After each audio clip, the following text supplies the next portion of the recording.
Live from the Student Union on campus, this is Gold Mine Live. Your weekly all-access pass inside Charlotte Athletics is brought to you by Ortho Carolina, proud to present the 2017 Charlotte 49ers football season. Bojangles, it's bow time. Your Carolina Ford dealers. Go to yourfordchoice.com and enter the Adventure Ready giveaway to win a 2017 Escape or Fusion from your Carolina Ford dealers. Harris Teeter, where 49ers fans shop for groceries. University Eye Associates. And by Wells Fargo. Charlotte 49er fans, show your pride with a customized Wells Fargo debit card. Stop by your nearest Wells Fargo or visit Wells Fargo Card Design Studio online to learn more. Now, here's your host, the voice of the 49ers, Matt Swearad. Welcome to Gold Mine Live here from Norms at the Student Union. I am Bobby Rosinski, filling in for Matt Swearad as he calls the final Charlotte Knights baseball game of the season. We'll be here for the next hour talking Charlotte 49er football alongside Kevin Donnalley and the head coach of the Charlotte 49ers. That is Brad Lambert. If you want to tweet in a question, feel free at Charlotte 49ers or at Bobby Rosinski, and we'll try to get him on air here. Also, Juwan Foggy, a former wide receiver, now linebacker. He'll join us on stage here in just a little minute. Get his thoughts. He made his first career start on the defensive side of the ball in the game against Eastern Michigan. And we're joined now, though, with Brad Lambert. And, Coach, before we look back, I know this weekend going to be a fun one for you, heading back home to your alma mater against Kansas State. How many ticket requests have you gotten so far? A lot. It'll be good to see my family. The team we're playing is pretty good, so I don't know how enjoyable everything can be. But, there's a reason they're a top 20 team.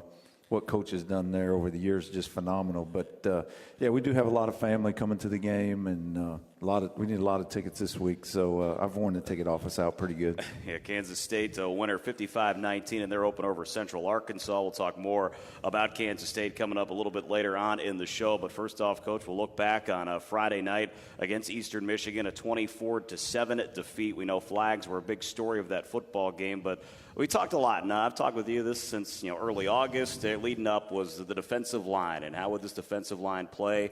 And this was an Eastern Michigan team, a strong running game, and for the most part, the defense, especially after maybe the second drive of the game, really started shutting them down. What did you make of the defensive line? A lot of new faces of what they did in game one.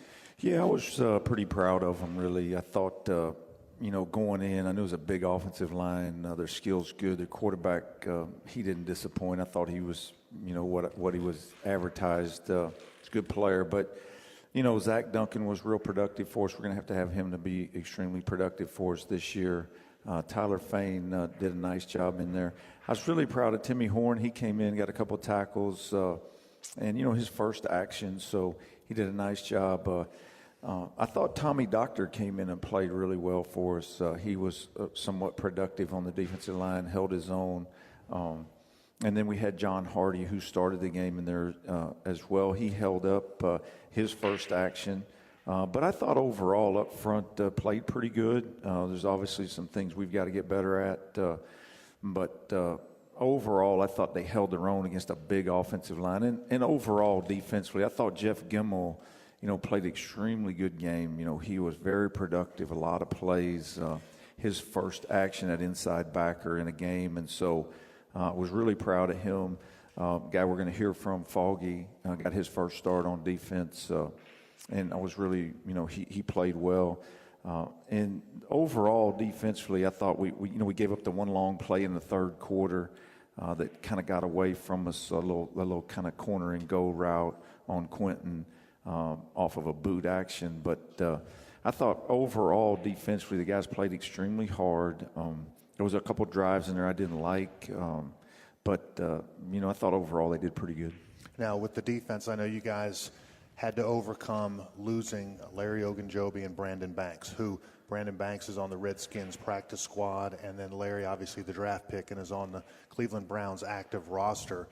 Replacing those two guys on the defensive line was no small feat, and you talked about some of these guys, but you've personally taken over that position to coach those guys, and I thought you guys did a really good job of rotating those interior guys, and it really seemed maybe you can't replace Larry and Banks with 2 guys, but those 4 guys, especially in the middle, you rotated, really worked. Well, we took 8 guys on the trip, and all 8 played. And I told them going into the game that we didn't have that one guy right now. We'll see how that evolves as the year goes along, but we had to do this by committee. So we told them up front going into the game that we were going to sub, and that all the guys were going to play.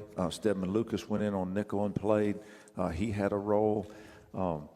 We didn't get Johnny Ray in as much as I wanted. He played a few snaps, but I wanted to play him a little bit more as well. But that was kind of our philosophy going in. Hey, by committee, I thought Zach was pretty hot during the game, so I left him in a little bit more. Then I played Nick, so you just kind of go for a feel there. But that guy was hot, and I thought, hey, let's leave him in there a little bit more. But that was our thought going into the game was, hey, we're going to do this by committee. We're going to have fresh bodies in the game. We had to pick our spots on subbing, make sure they were subbing, because they did get in a hurry sometimes when they make a first down. They go fast. That's typical of offenses in college football today. So we really had to keep an eye on it, but I thought the guys did a good job, and they were always fresh bodies in there, and that's kind of the way we went at them. Well, I think your defensive coordinator, Matt Wallerstadt, called a really good game because it's so hard to get to a passer in the college game. It's just hard to get sacks. But, like you mentioned, Gemmel. Yeah. He got in there for the sack, right? Yes. All right. And then Zach Duncan, I think, making such a big impact and didn't quite get there a couple of times, but affected the passing and caused that one turnover. Yeah, and I thought it was a little bit interesting coming out of the game that, their philosophy throwing the ball, they did a lot of what I call full slide the line of scrimmage and put the back on the edge and throw the ball fast, a 3-step, quick 5-step. So it is a little more difficult to get to them. But I thought it was interesting that they took that philosophy. Maybe that's because they were a little bit inexperienced in the offensive line, and they weren't sure about it, so they quick protected it. Quarterback got the ball out fast. He's a good player, and he's got a very active arm, and I thought they were good at wide receiver. Shaq Van is a good running back. We kind of held him in check. It's just one of those deals. We could have played better and probably should have held him to 10 instead of 17 in the end. Brad Lambert here on Goldmine Live as we continue at Norms from the Student Union. And Duncan, I think he also had to stop on the 4th down stop you guys made. Duncan got in there. And mentioned Timmy Horn, going back and watching the game, the 2 stops he had. I think it was early in the second quarter. They were pinned down. He made a couple big plays. He got on the flight, though. I think that was the first. After the landing there, I wasn't sure he'd get back on the flight to come home. But for a young player, how do you look at a guy like that and kind of where to see him grow during this season? Well, it's just all about game plays for him and experience. He's a very talented guy, and I'm really looking forward to watching him evolve. I kind of look at him as a young Larry Ogunjobi, very athletic, big. He's a 300 to 305 pounder that's very active. He's just got to learn. He didn't practice with us in the fall, and he couldn't practice with us in the spring because of shoulder surgery. So this August is really the first time he's had full-time practice with us every day, all day, and then, now he's getting the game reps, and I think it'll slow down for him as we move through the season. This is a real tough challenge for him this week. Another big physical offensive line, 3 guys back. They're really good up front, so this will be a tough challenge for all of our guys up front. You mentioned the quick passes, and we saw that a lot from Eastern Michigan. As a former DB yourself, what's the mindset for corners and the safeties when you know that ball's getting out there in about a second or two? Yeah, it's a little difficult because you want to try to avoid the big play if you can, but you have to take risk and you have to be aggressive, and so that's always that fine line. Do we blitz knowing that the ball won't come out, or do you force the ball out? But it puts a lot of pressure on your secondary because they all want to be aggressive, and you want them to be aggressive and take risks, but you don't want to give up the big play. So I thought overall they did pretty good. I liked them a little tighter in certain situations, but I thought overall they played pretty good. You had Ben DeLuca in his second year, and Juwan might argue who forced the fumble and who got it back. I think it was DeLuca who recovered it, and both guys were fighting in there to knock it out. But there was a guy who had an impressive freshman season, and Ben DeLuca, and came out and made some big plays. He did. The best thing about that play was how far Juwan had to run out of what we call the stack to make the play, because you tell guys all the time the guy had made some yards. You tell them all the time, run to the ball and be around the ball, and something good will happen for him. And Juwan just ran a long way to cause a fumble and get us out of the drive. I mean, that was a huge play at that point in the game. But I know we mentioned Ben DeLuca, and made a couple of key tackles. One that looked like the running back had room to run, and he just got in there and forced it for a minimal gain. His sure tackle, I mean, that's what makes him such a good player. Yeah, no question. You know, we asked those guys to get down in the box, make plays, and he fit it correctly and made the play where we needed him to make the play, and he was in the right spot. And there's always a point about being in the right spot and not finishing the play. So he's done a pretty good job of that for us. All right, we continue here at Norm's. It's Goldmine live from the Student Union on the campus of the Charlotte 49ers. You're listening here to the Charlotte IMG Sports Network. Sophie, his 13th birthday. Gift? We've got you. Guitar? Coming tomorrow. Road game today? Surprise party tomorrow. Change of plans. Game tomorrow. No, birthday tomorrow. Hotel! Guitar. Reroute. Birthdays are on birthdays. Party? Relocate. UPS My Choice makes rerouting packages easy. How we're helping companies solve for the needs of customers like Sophie. And welcome back to Goldmine Live. The cheers for Matt, even when he's not here, goes through the roof. And Matt will be back, I think, the rest of the way as Charlotte Knights baseball season comes to a conclusion later this afternoon here in Uptown at Charlotte. I am Bobby Rosinski alongside Kevin Donnalley and the head coach of the Charlotte 49ers, Brad Lambert. We talked about the defense and overall solid performance looked like in week one against Eastern Michigan. Coach, I know on the other side of the ball, not what you wanted to see. And we'll start where most teams start with. That's the quarterback, Hassan Klue. Made some good plays, definitely running the football, but unfortunately the early pick six, another interception late in the game, I think one in the third quarter. But what'd you make of Hassan and game one for him in 2017? Yeah, I thought, the pick six really affected him early. I thought it shelled him a little bit and had to get him settled back down on the sideline. Just went and talked to him, said, hey, just relax. That play's gone, and there's nothing you can do about it now. So guy made a good play. But I think what it did, too, is he started throwing those balls to the sideline, and he started elevating a little bit. He got a little nervous about that guy coming under it, and they got another one in the second half. So he was putting a little air on that thing. But the thing offensively is all your momentum was killed with untimely penalties. We had 100 and some yards in penalties, but when you take away the yardage gained, it was almost 200 and some yards. You had 50, almost 106 yards, I think, in yardage gained that was nullified. So that was a huge, huge factor in the game. Untimely penalties, and they're penalties that some of them we have control over. RJ's penalty on the sideline, and then Cam Clark's penalty with the late hit down the field. He's trying to hustle and do well, but the guy, Hassan was well out of bounds. So, those are the ones that you can really control and not take that shot or get that personal foul. And those drives are still alive, and they affect the rest of the game. That's what you're trying to teach the guys is how it affects the rest of the game. I mean, second and 20, second and 25, first and 25, those are hard down and distances, and all of a sudden you're out of rhythm, which you would have been a first down. You would have been in rhythm. You'd have kept your timing going. Those are really, I thought, the biggest factor in the game was some untimely penalties that really affected or killed drives for us. Yeah, and you mentioned the kind of the hidden yardage that was taken away because of the penalties that you would have had. I thought that was a big factor in just affecting just the rhythm that the offense had. And I think over time, after it happened for a few drives, it kind of got the offense down. It's like, where's that next penalty coming? Yeah, no question. I mean, it can become a mental thing for you, and all of a sudden, every time you look up, you have you get a positive play, and then all of a sudden, boom, you're back on your heels behind the chains again. So those are things that we just got to keep emphasizing to the guys. We can't, you're going to get some holding calls. Like I tell the officials every week, they hold on every snap. It's just a matter of when you want to call it. I mean, let's just call it the way it is. Both sides of the ball, everybody's holding out there. So all of a sudden, you're going to get a couple of those in the game. But it's the ones that you have definite control over, the gifts that I call them of personal fouls or, pushing the guy after the whistle or jumping off sides. You can control all that, and that's the ones you have to avoid. Just like Carrington. We should have gave up 3 on that drive. Carrington hit the quarterback late. Is it borderline? Yeah, but you got to know going into the game they're going to protect the quarterback. They always do, and we should, so you can't take that shot even though it wasn't all that bad. You can't take it there. We're off the field there. He's got to make a decision. It's 4th and 6. It's a field goal what does he do in that situation? You might get out of there without any points. Had a huge effect on the game as well.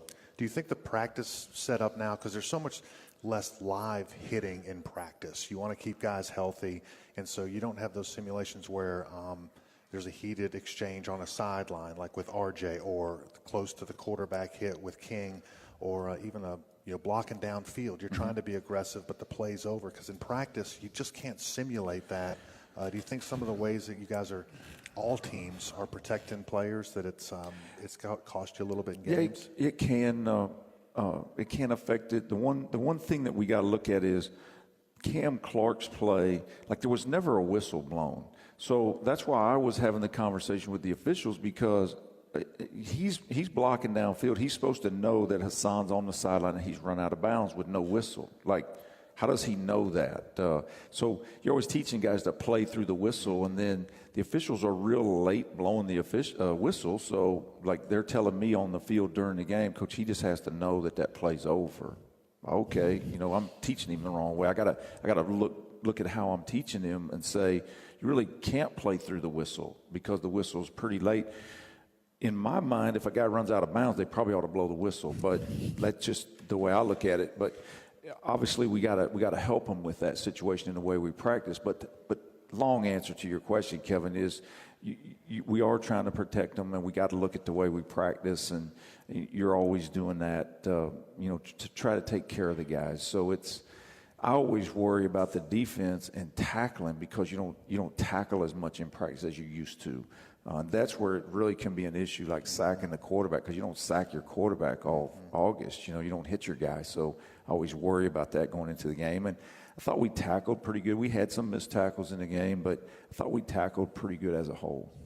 And with Hassan, you talk about protecting. I know you mentioned this at halftime and postgame, but you can't run him to death, as he was making the big play. So what is that challenge as a coaching staff, knowing that's where the big chunks were you coming offensively, but making sure this guy's healthy for 12 games? Yeah, it is. But you want to make first downs, and so we got to run the guy. I mean, it's who he is and what he is, and so he's good at it. And so we're going to have to continue that trend and run him and tell him to get down in certain situations and protect yourself when you can. But we've got to run Hassan. He's a good runner, and then that sets up, hopefully that gets Robert started or Benny started, and it helps the throwing game. So we've got to look at everything we're doing with Hassan, moving the pocket, getting him on the move, quarterback designed runs.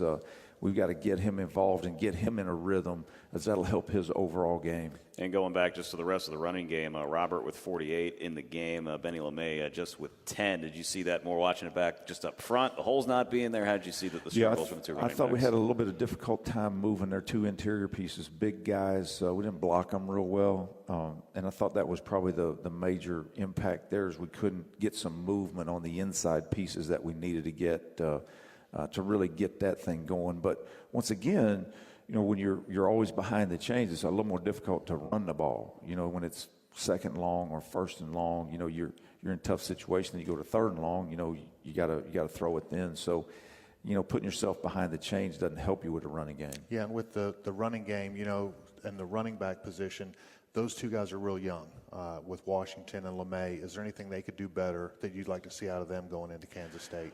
Well, Robert, to me, they probably need to run a little more through contact, instead of bouncing or avoiding. Let's go ahead and run through contact. We'll talk to them about that, because they're both big, strong guys. And, Robert's got really good feet. Benny's got really good feet. But there are times where you just got to push the pile and run through some contact. So I think that's where we can get better a little bit. Well, I got one question on the offensive line with those guys. I thought they protected fairly well, though. Running game might not have been there the way you wanted, but the protection held up for most of the game. It did, and part of it was dictated how they were playing. That's why the quarterback run plays were a little more successful.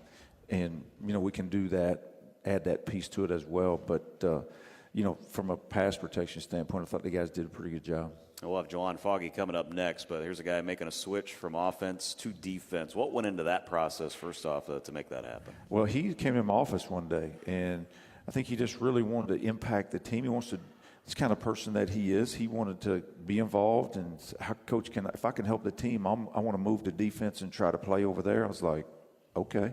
He's a big athletic guy, and he's the kind of guy, my job would be really easy if I had 105 of Juwan Foggies. This wouldn't be hard. It'd be pretty easy. So just that's how it facilitated. He came in my office one day and in the offseason and said, Coach, I think I'd like to try to play defense. I'd always joked with him since he's been here that I was going to do it, but I never really was serious about it because of his body type. He's a guy that you looked at and you thought, he could play linebacker for us. And he's come over and done a great job. And he was kind of a question mark going in the game. You're like, I don't know how he's going to be. He hadn't played live over there in a game situation. He'd done well in practice, but really, really did a nice job in the game, and I was really proud of him. And Kivas came in, who plays behind him. Marquivas Davis came in and did some nice things for us too. So that position played pretty good. All right, we'll bring Juwan up next to talk about his dog and favorite movies. That's coming up here as we continue on Goldmine Live from Norms at the Student Union on the campus of the Charlotte 49ers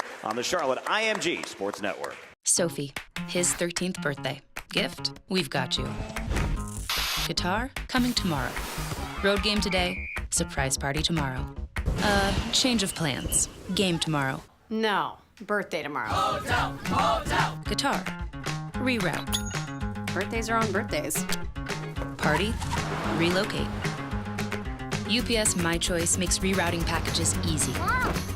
How we're helping companies solve for the needs of customers like Sophie. The Student Athlete of the Week, sponsored by Ortho Carolina, the official team physician of your Charlotte 49ers. This week's Ortho Carolina Student Athlete of the Week is sophomore volleyball player Jocelyn Stoner. Stoner is a strong middle hitter for the 49ers and has helped lead Charlotte to first in the nation in blocks so far this season. Stoner came to Charlotte from Greensboro, North Carolina, and as a freshman, she saw action in 99 out of 100 total sets the 49ers played. This season, she ranks second on the team with 27 blocks. Jocelyn Stoner, the Ortho Carolina Student Athlete of the Week. This has been the Ortho Carolina Student Athlete of the Week, brought to you by Ortho Carolina, the official team physician of your Charlotte 49ers. Bobby Rosinski with you again here on Goldmine Live. Bobby Rosinski and Kevin Donnalley going up till 1 o'clock. Just talked to Brad Lambert. We'll bring him back a little bit later on, the head coach of the 49ers. But a pleasure to be joined now by Red Shirt Jr., formerly of the offensive side, now on the defense, playing some linebacker. That's Juwan Foggy. Juwan, how are you? Doing good. So we heard from Coach. You're the one that came to him. So what was the thought process for you that said, you know what, I want to hit people instead? It was just what Coach said. I just want to get an opportunity to get on the field and make something happen for the team, be a part of the team, make something like a bigger impact. What's the biggest adjustment you've had to make so far from that offensive side to defense? Just being more aggressive and actually hitting. Because at receiver, you just blocking the guys, a little petty or whatever. I like to be petty. But defensively, you got to actually go out there and hit. And I like doing that. So that first game against Eastern Michigan, I know not the result you wanted, but you came out there, forced the fumble, recovering it there as well. What was that moment like, opening drive, and know that you just came up with a big play to stop the Eagles' opening drive? It was really like a stress reliever because I was like, oh, man, all summer I was stressing, like, man, I got to go out there and do something. I got to do something big if I want to be out here. And I went out there that first drive, and I got that turnover. It was big. Did you feel more comfortable as the game wore on, just getting those reps underneath your belt, being a defensive player now? Yeah, every series it just took a toll off me. It just got easier and easier, and I'm more relaxed out there. Well, tell me this: does it feel better to say catch a big pass or a touchdown or late? I mean, that was a good hit. You caused a big play for the defense when it needed it. What compares? What's a better feeling? Oh man, I don't know. A touchdown pass, catching a touchdown pass is really good, but. It's close. It's real close. It's right there, 50-50. All right. Well, so as you get a little age on, you think they'll lose you the dual threat? You know, maybe you report in for a couple of reps? I would hope Coach Mullen throw me out there a couple of reps and get on our offense. Well, we know he's got the special teams ability as yeah, well. No doubt, last no year doubt. against Southern Miss. Yes. Helping block that kick and securing that win, that had to feel good. Oh, yeah, that was big. That Southern Miss game. Yeah. Oh, yeah. Now, tell me, is your special teams role, now that you're on defense, you still do just as much special teams or even more? He kind of took me off a little bit, but on punt and block, I'm still out there. So that's still like the go-to special team for me. All right. Well, sometimes we're always trying to learn more about our teammates here and let the audience know what kind of guys we have. So now you're on the defensive side. You've practiced against these offensive guys all the time. Who are some of the tougher competitors on the offensive side? I got to say Chris Brown. Chris Brown, he's that guy on the offensive line. I always run into him. I see him every play, so I know I'm coming for him. Now, for your guys' linebacking core, and we've seen some changes. Nick Cook's still around the program. We know he was there on the trip. Actually, watching the replay, Hassan came to the sidelines. I thought Nick was going to tackle him there for a second, like he was still into that. But Gamble had a great game, 14 tackles. Carrington King, we know, is senior of this group. What do you make of the linebacking core as a whole here? I think we're pretty good. We're really good, actually. All summer I've been working with Jeff and Carrington. They helped me out a lot, actually, watching film, going over practices and stuff afterwards. And, like, on my film study, I've been with those guys, and it's been a great transition. Well, you had some good plays, obviously, but what are some things you feel like you need to work on as you approach the Kansas State game? Just being more physical and reading my keys quicker so I can get there and make that extra play. Have you felt any advantage? Like, you've been on the offensive side, especially as a receiver. Now you're covering, you're in a linebacker role. Do you feel like you kind of know what's coming, or it's just a totally different feel now you're trying to cover zones, or if it's man-to-man? It actually helps because knowing the down and distance, I know the offensive mindset, like what's going to come, and like they're going to pass the ball second and long, of course, or third and long, they're going to pass. It just really gave me an extra advantage. Mentioned the play at Southern Miss. So far, what's the highlights of Juwan Foggy's college career? The punt blocks, really. My freshman year, I had one against Wesleyan. That I had a punt block there. Southern Miss, that punt block, and then the touchdown at UTSA. Now, as a redshirt, what's the redshirt year like for a guy when, you're itching to be on the field, but, for the better of the program, probably better overall for you getting that another year of experience of just watching? What's that challenge of the player sitting out for a season? It's the challenge is just missing the guys when they go away for the trip, the travel, because all week long you're practicing with them. You're on the scout team where you're redshirting, but yeah, they're traveling on that weekend, and you're just here all along on campus. It's like, man, I wish I was with the guys. We talk about leadership of this team and the guys that have moved on to the NFL with Brandon Banks and Larry Ogunjobi making those teams. Where do you see the leadership now defensively on this team? Definitely Carrington King. He's our leader on defense, and we all go to him. He's coming to us and trying to help the team get better as a whole. And you've gotten to see Hassan Klue now, I guess, on both sides of the ball. What do you see him bringing the Charlotte 49ers? This summer he's made a transition to being an even more leader than he was last year, like later in the season. His transition to being a leader has been real big. I didn't see it coming that fast. It's been big. Now, last year it was a game at Louisville. This week coming up against Kansas State. It's going to be 55,000, 60,000 people packed in. Early game, so 11 o'clock kick Central Time, 12 o'clock here on the East Coast. So what do you make of heading into that environment that you guys got to see last year in Louisville as well? It's just going to be another experience that we get to play in a big house and in front of a great crowd. So we want to go out there and turn some heads. Yeah, you're heading to the Little Apple, and I tell you, I watched that game that they played against Central Arkansas, and definitely the team's going to have to be ready for a hostile environment because those fans show up. They're all in purple. It's a crazy environment. This could be the largest crowd that you ever play in front of. What does that do in terms of you guys preparing for this game? Did you guys get jacked up for that you get to play in that kind of environment? Can it be a little daunting thinking about, I think, all the different distractions that could happen during a game? Oh, yeah, I feel like we all get that mindset of, like, we're playing in front of a big crowd. Let's go out there and make plays and make something happen. Yeah, and, I guess in order to play with the big dogs, you got to go out there and actually do it. And regardless of the game, you want to put on a good show. But from what you've seen, have you been able to study any of them yet? Have you been introduced to them as the game plan started? This morning we actually watched some of their film, and they're a really good team. They're a real good team. A lot of returning players and stuff, and it's going to be a good game. Now, it says in your bio, big movie fan. So, Labor Day, just hanging out at night tonight. The top 5 Juwan Foggy movies. What is on that list? You got to put the Batmans on there. I love Batman. Superman Returns. I like that. All right, so you got some DC characters and like Marvel characters. Do you like the Iron Man, Avengers? Iron Man, he was okay a couple years ago. He kind of fell off for me. Any sports movies on that list? Remember the Titans, of course. That's a classic. solid one. Yeah, classic. All right, how about a soft movie? Like, I don't mean to categorize it, but, brings tears to your eyes as you're sitting there. The Lion King. The Lion King. The Lion King definitely works. Now, do you take any on the trip, flying on the plane? Is there a movie, go-to movie? Nah, on the trips, I usually sleep. I sleep on the flights. I remember sleeping about a decade ago. I've lost that complete ability to happen. Also a dog as well, right, at the household. What's the dog's name, type of dog? What's life as a dad of a dog? Yeah, it's a hassle.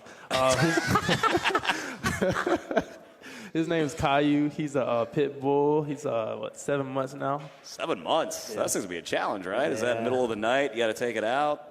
Right before I go to sleep, he has to go out. If he doesn't, he's going to be up crying. Hey, but no better love than the dog as it gets to know you even more as you get older. Juwan, it was a pleasure having you on with us. I look forward to watching you here against Kansas State this weekend. There you go, Juwan Foggy here. Goldmine Live continuing from Norms at the Student Union on the campus of the Charlotte 49ers here on the Charlotte IMG Sports Network. Sophie, his 13th birthday. Gift, we've got you. Guitar, coming tomorrow. Road game today, surprise party tomorrow.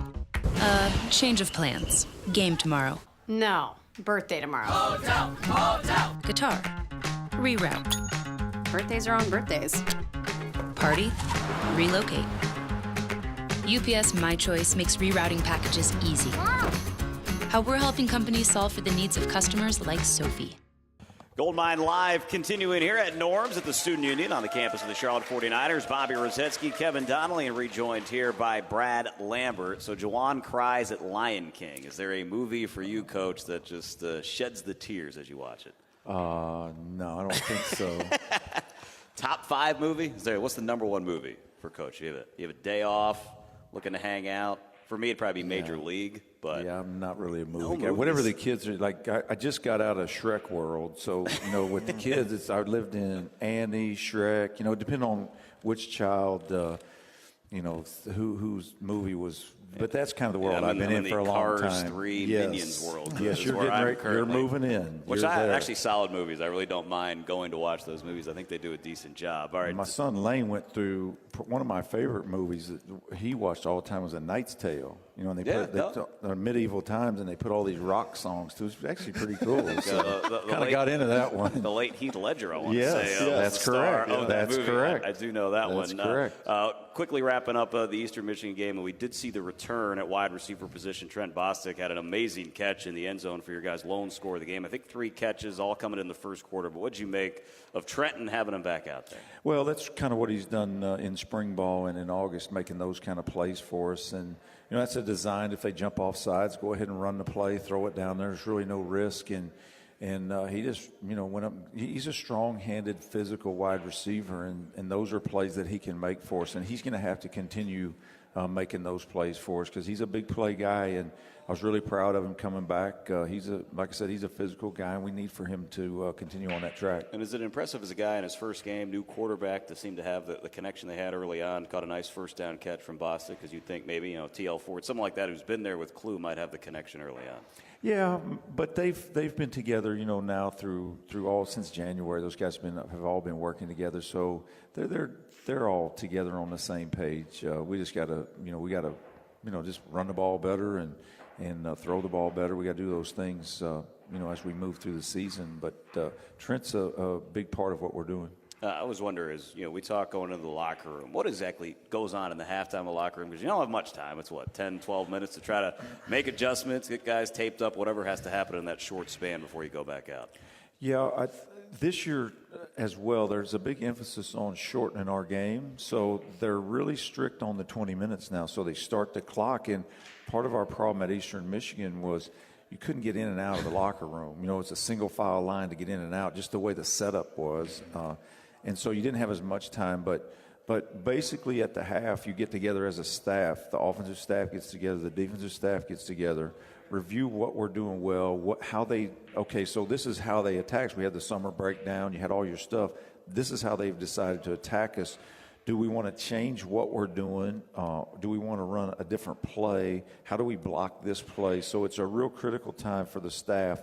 And then they take that information, let's make this change, and go give it to the kids. And then I speak to the whole group before we go out, and you can about imagine what my speech was. I mean, we gotta eliminate the negative plays and hurting ourselves. And wasn't like it was rocket science in there, but guys, we can't do this to ourselves and expect to win. I mean, you just can't do it. And so you're sitting in a situation where it's 17-7. We got a legitimate chance to win this game.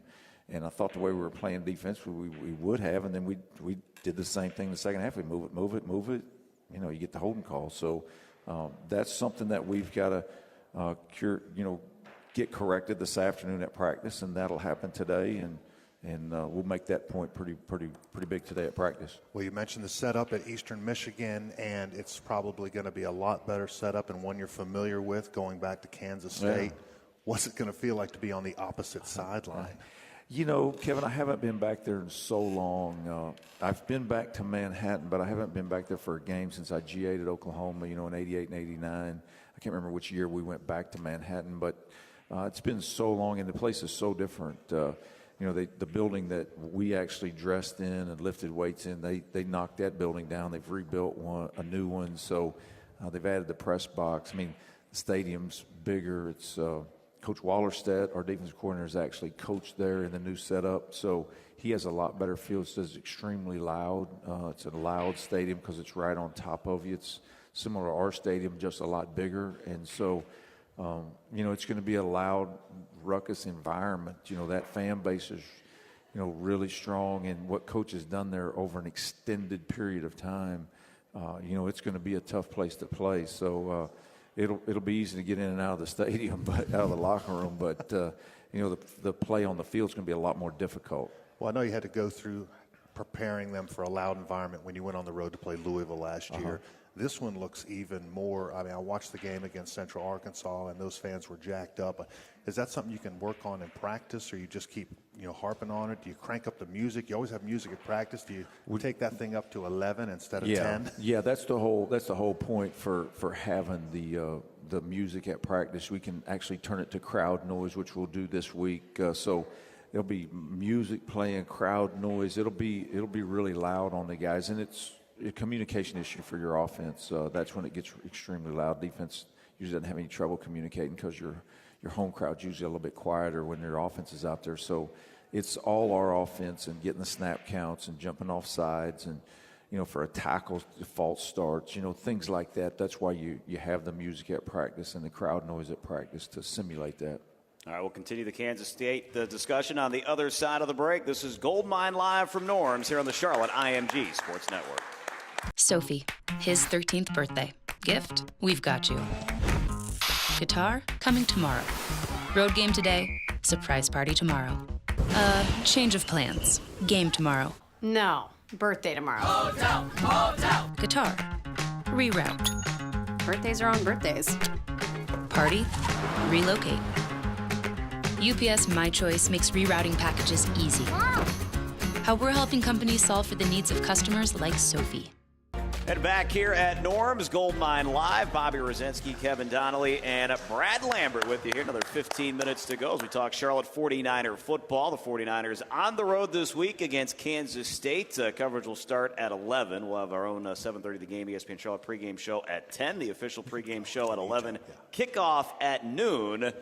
But 11 o'clock out there. So, That's Coach, right. what's that challenge as you get set for a very early game for your team? That's a huge challenge. You know, it's great for a coach. It's kind of tough on the players. But that's a huge challenge because your pregame meal is, you know, at 7 a.m., and they're not used to that. So we'll try to move it up a little bit, try to have it at 7:30 to get it a little closer. But you got an early wake-up call. I tell the guys all the time it's great. You get up, get some bacon, eggs, a cup of coffee, and let's go play. I mean, it's going to be a fun environment. But that's a tough challenge because your routine is really, you know, it's really condensed in the morning. So we're going to try to do some of it Friday night. We'll do everything here on Friday before we leave, and then we've got about a 2-hour flight out there. So it'll be a little bit condensed on Saturday morning with that 11 a.m. kick. And you guys did change things this year where the walkthroughs mainly here before you guys fly out. Do you like that kind of change, and that way you land wherever you're going, head straight to the hotel? Yeah, we've done that in the years past. This one was dictated a little bit more by the airlines, you know, when they could handle us, our charter flights. So this year we moved it. They asked us to move it, so we did. It's 6 one, half dozen another. You know, you don't take the kids to the stadium the day before, so some guys like that, some don't. So, you know, in the end, when we kick it off, it really doesn't have any effect on whether we fumble the ball or throw a pick or get a personal foul, you know, ultimately. So we got to go out there and be fundamentally sound, take care of the ball, be good tacklers, all those things that actually win football games. Well, and with that, seeing the stadiums and things like that, this is your third year in Conference USA. You're going to start seeing repeat stadiums. These guys are going to be familiar with Southern Miss and some programs like that, so it probably doesn't make as big a difference on your schedule. Yeah, no question. And they'll have plenty of time in the stadium. There'll be about 4 hours out there. We'll get a good look at it. So, but yeah, it's a little bit different. So in 2-a-days in August, I say 2-a-days in preseason camp, we did go at some 11 o'clock practices, this won't be the first time they've done this. So there's just a couple of Saturdays we got up and we were on the field at 10:15, 10:30, working out. So just so the guys would be used to that. So you try to hit all that in August in your camp. So you've covered some of those things, before you ever get to them. Now, I know this morning you had meetings real early this morning. That's kind of your routine is go ahead and clean up the Eastern Michigan game so that when you guys hit the field this afternoon, it's all Kansas State. That's correct. That's the way we do our schedule. We come in early on Monday, then we come back on Monday afternoon. Today's a little bit different because it's a holiday, so we didn't really have any time constraints today.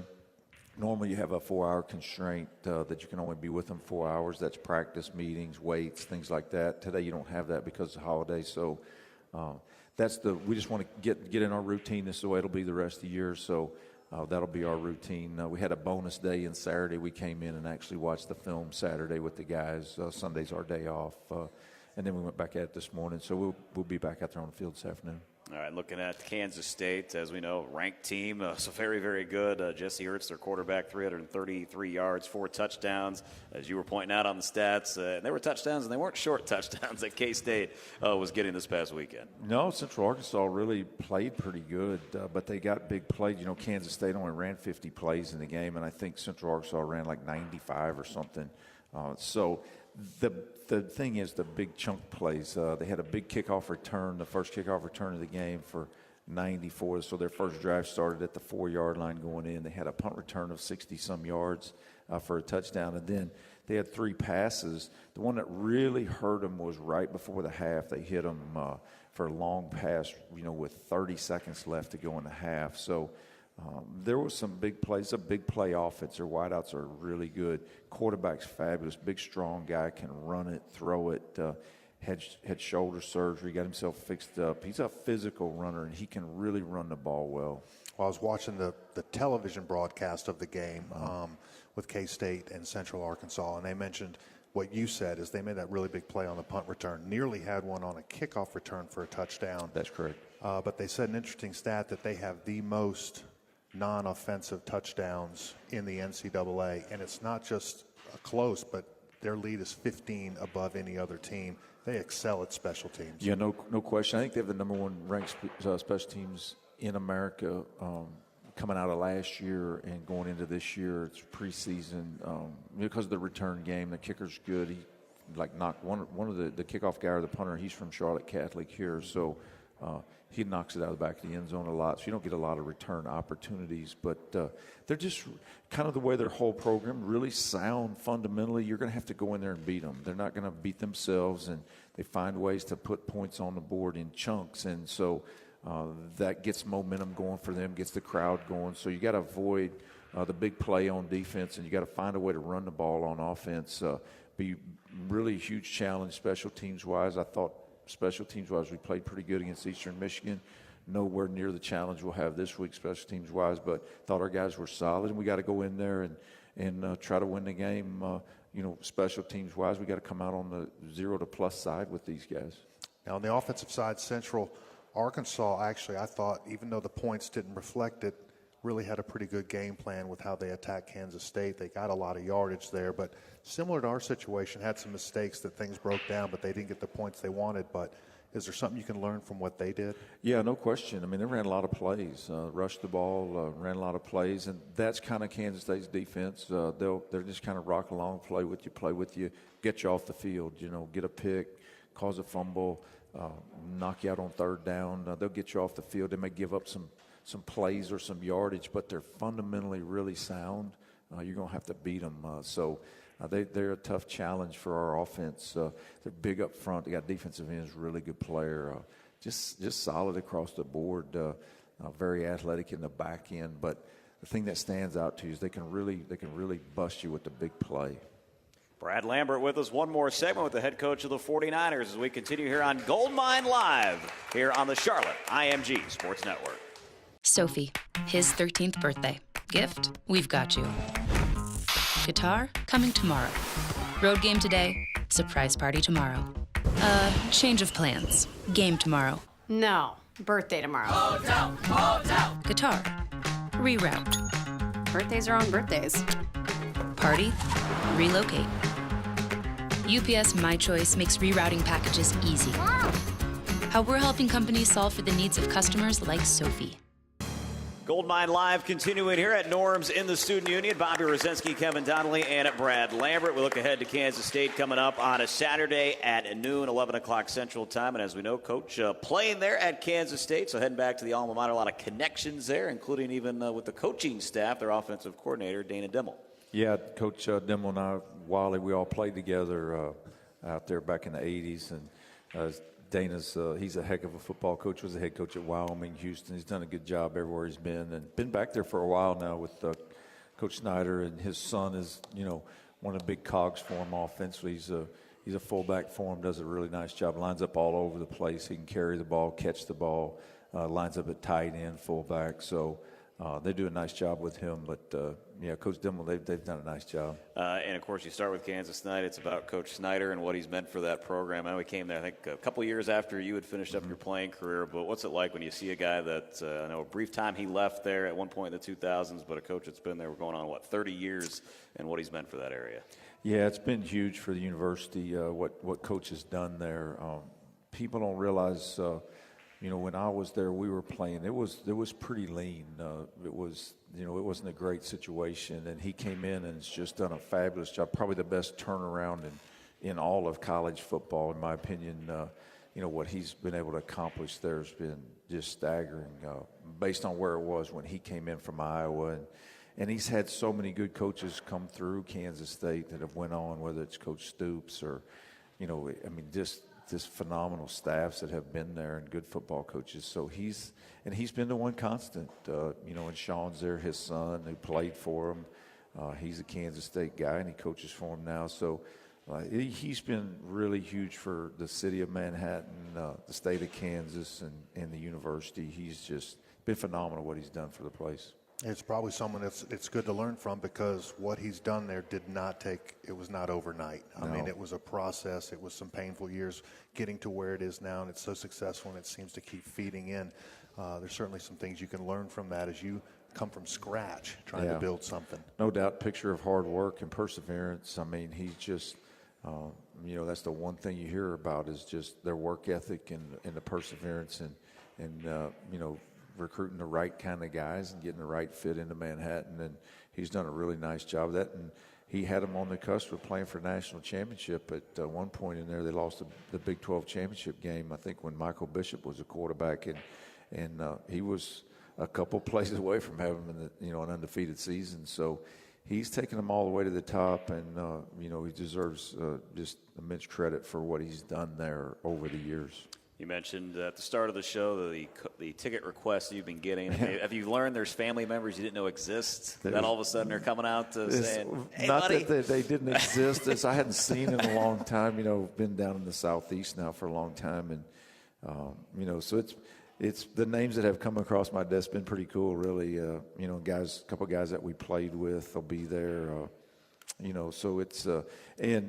The other thing is Trev, our director of football operations, he's my nephew. Well, he's went to school there as well. He was an equipment manager for Coach Snyder, so he's got quite a few ticket requests as well. So we kind of got names all over the place and how we're going to take care of everybody. We're going to send Trev out there a day early because, we won't be there long. We don't get in till, about 5 o'clock on Friday, and the game's at 11. So we actually won't be in Manhattan that long, So all anyway. right, quick question for me then. So if you're getting these tickets, but they're up in Kansas, are they going to wear green? Are they going to have the green on? They got to have the green. Well, some of them have said, you told me you get me a green shirt as well as the ticket. So I might have to take some T-shirts with me. But there'll be some of them in purple, I'm sure. It runs pretty deep out there. It's like take requests of people with birthdays on Facebook. I'm like, I don't even know who this person is. Why am I friends with this person on Facebook? Coach, always appreciate the time. We'll look forward to seeing you out there Saturday against K-State. Okay, thanks. We appreciate it, Bobby. All right, there you go. The head coach of the 49ers, Brad Lambert. For Kevin Donnalley, I'm Bobby Rosinski. We'll talk to you Saturday from Manhattan, Kansas, as Charlotte takes on Kansas State. 11 o'clock airtime right here on the Charlotte IMG Sports Network.